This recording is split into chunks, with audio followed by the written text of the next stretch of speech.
Hey folks, this is the Fighting Nerd, and once again my co-host Charlie Roger has the night off because, quite frankly, I can't find him. He ran off and he must be doing some piratey shit. Uh, as you can see, my beard is beginning to recover from its tragic accident. What I'm just going to do tonight is kind of a rant about the nature of science fiction in general. It was the Star Trek Discovery series that really got me thinking about this. I've already done my review of the series. It was not flattering, but that's not the point of this video. It's a trend in sci-fi now that I'm not really happy with, and this is the dark, edgy sci-fi that is all the rage today. Now there was edgy sci-fi before. There always has been, and I'm not saying that it's necessarily bad. Uh, Blade Runner, really dark, really edgy sci-fi. The Aliens movies, it's the same thing. But recently, all science fiction has been dark. What is dark and edgy, almost to the point where it's becoming cliche.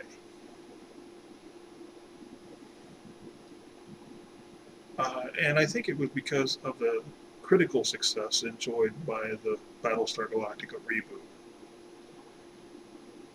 and and there was a lot of things worth emulating with that show.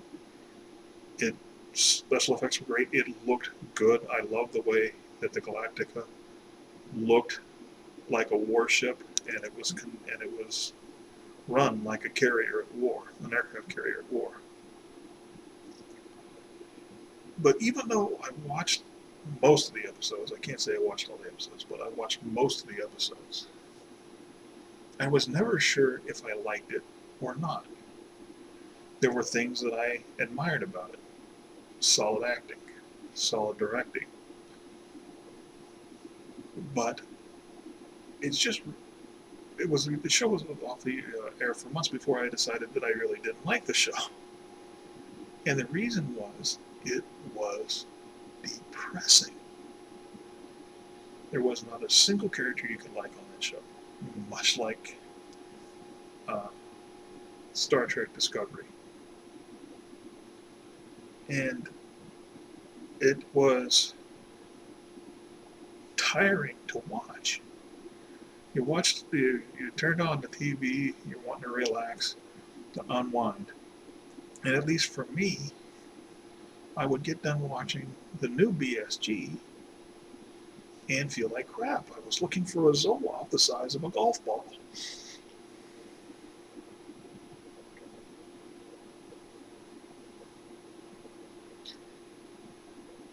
And the trend went with that. Uh, with shows like Dark Matter, which I understand has been canceled, and Killjoys, where I can't say that there were no likable characters on Killjoys. There was a couple of them that I liked, but I never got invested in any of the characters in Dark Matter because it was never really about characters so much as this really dark world, and the characters themselves were rather angry and unlikable. And there's nothing necessarily wrong with that if it's just one or two shows. But that's all we're seeing in science fiction these days, it seems, or it's coming dangerously close to that. Again, I was into the first 2 or 3 seasons of The Walking Dead, but after a while, it was just the episode, everything, what was going to happen in the episode, with some variations, was things were going to get shittier. Rick was going to go a little crazier, right?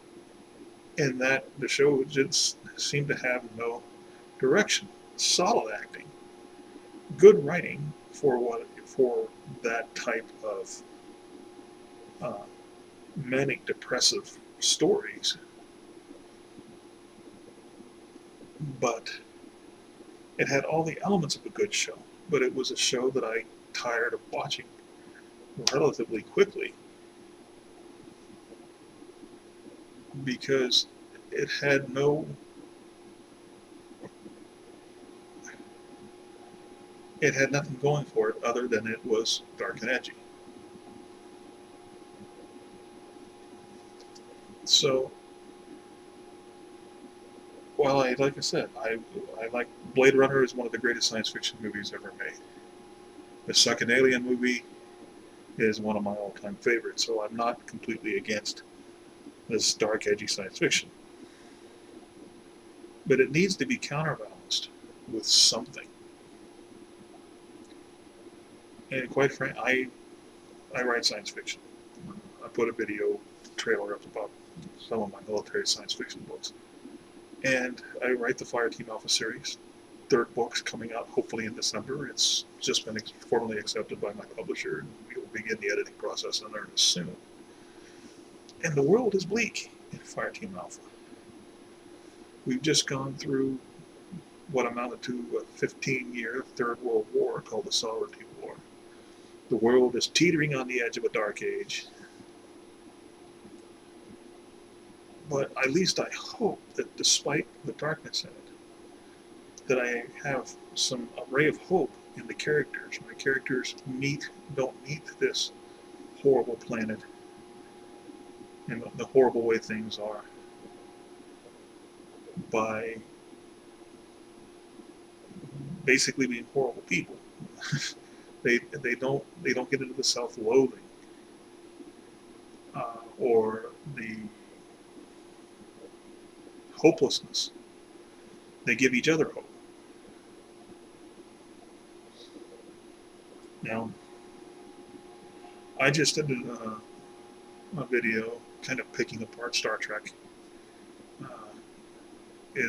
Basically is a Federation evil, making the case that the Federation might be a kind of soft dictatorship.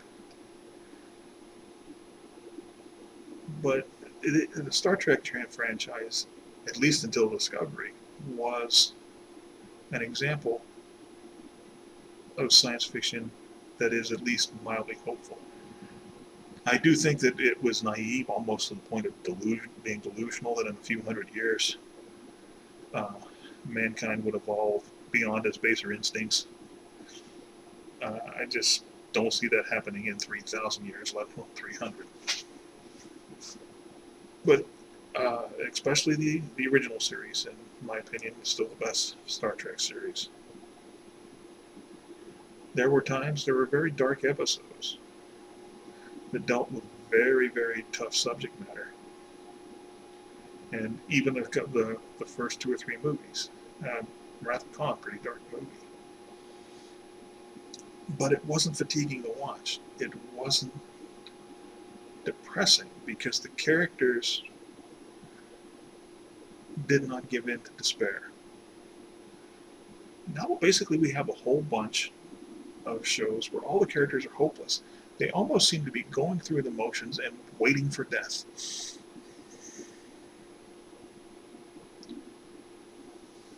There have been exceptions. The great and tragically short run of Firefly, for instance. That was a harsh world that Joss Whedon created. But as deadly as a lot of those main characters could be, and as hard as their life was, they were still decent people that usually treated each other decently. And they weren't hopeless. And the show had a lot of humor in it, so you could watch a show that was about horrible things. River Town, a girl tortured literally to insanity. But you could watch that. You could watch that show and not feel like crap at the end. So what we got with BSG and shows like Killjoys and Dark Matter, and I'm not saying that these are bad shows, as I said, I was into them for a while. I lost interest in them. What we've really got there is just a danger of fatiguing sci-fi fans. There were some bright spots here. Uh, for instance, the Deadpool movie, which you could call science fiction, superhero science fiction movies, they're kind of overlapping genres. But Deadpool was hilarious, but serious.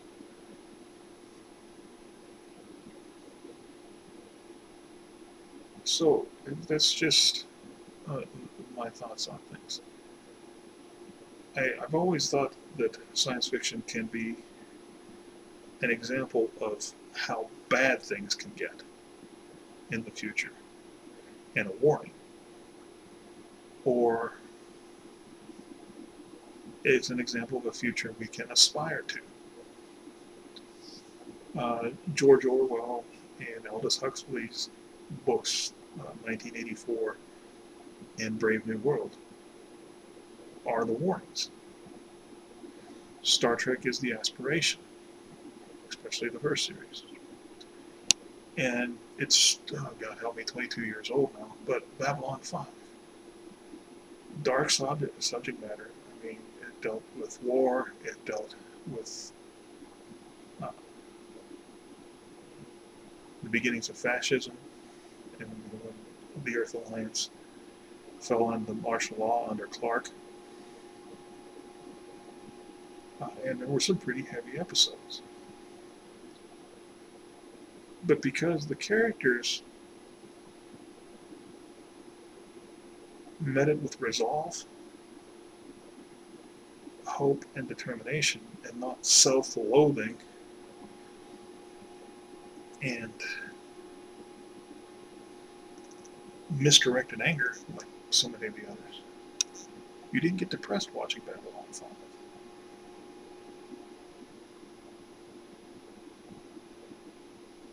So I think what I want to do here is just ask science fiction fans and science fiction writers how much edginess is enough before it gets to be really old. Blade Runner's visuals and mood and oppressive mood and that sci-fi film noir thing was new, and it was something that had not been seen before. And that's great.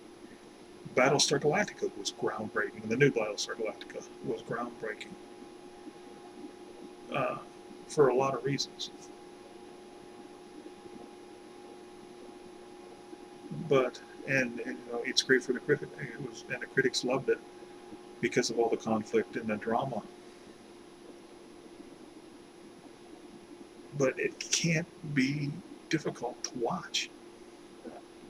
And it really, for as much hype as that show got from the critics, it wasn't on very long.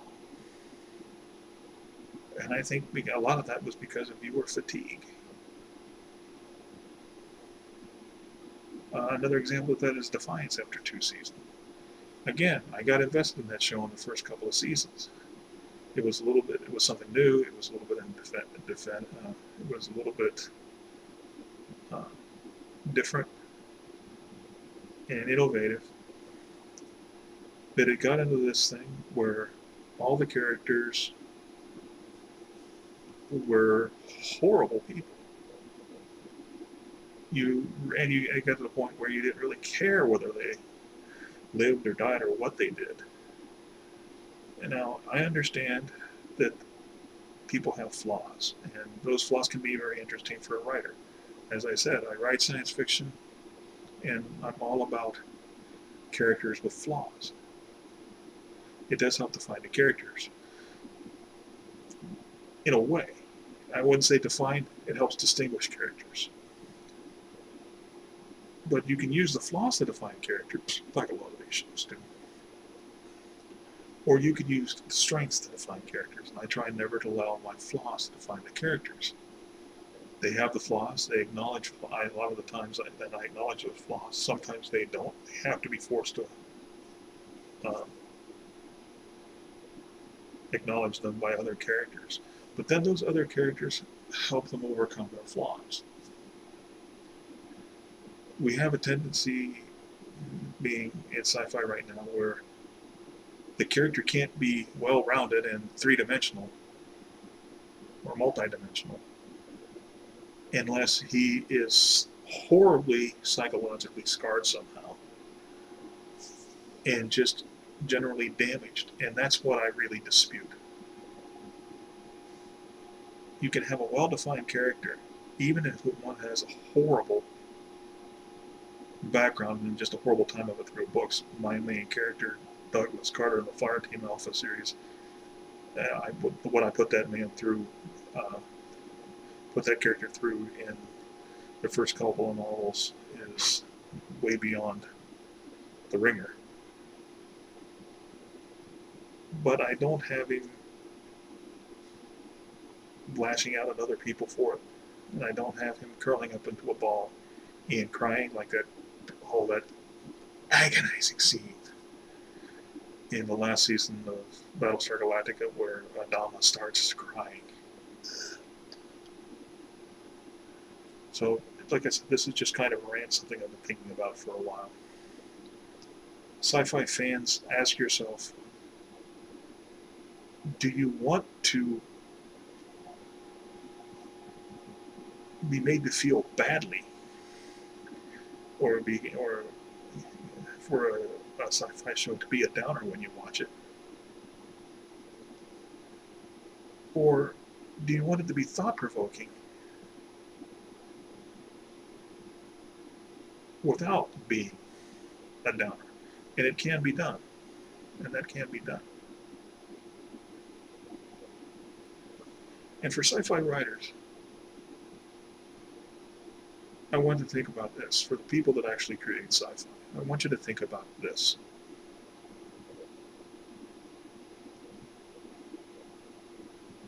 You can be in a very dark setting, have a very serious thing, have a very serious subject matter.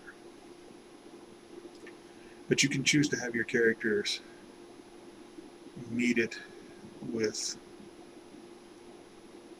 hopelessness and self-doubt and self-loathing, or a sense of, how would I put this?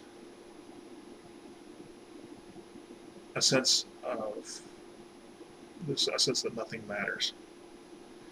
That whatever they do, it's inconsequential and irrelevant, pointless.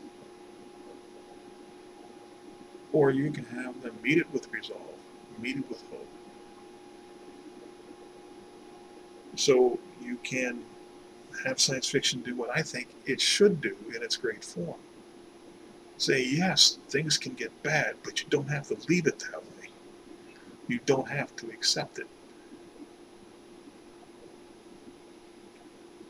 And I really think that that's the whole point of creating sci-fi. Yes, you can give a future somebody to aspire to, but also, if things are bad, we don't have to accept that they are bad, that they're going to stay bad. Your characters can actually work to make things better, not just survive. And I think that's where a lot of these newer shows fail.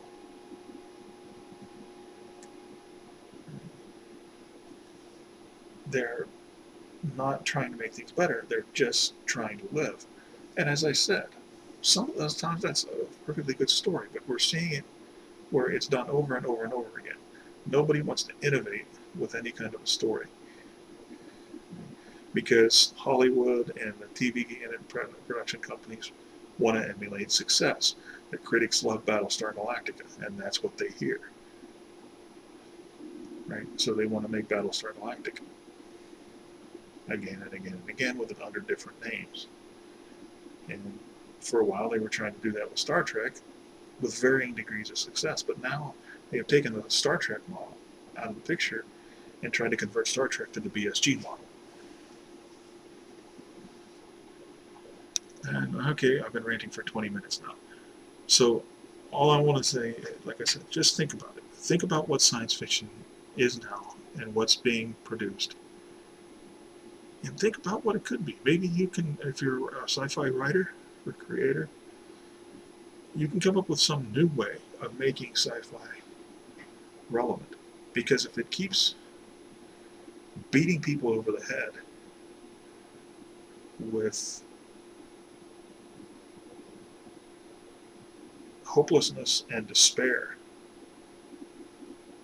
as it has been lately, sooner or later that formula is going to stop working. Sooner or later, people are going to say, you know what, there's got to be something on that doesn't make me want to get blind, stinking drunk after it's done.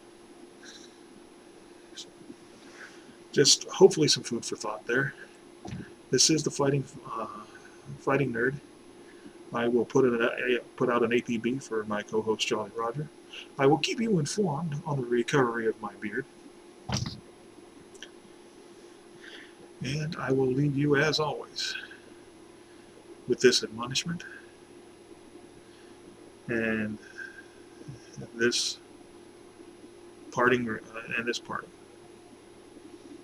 Words make history. I bid you good night.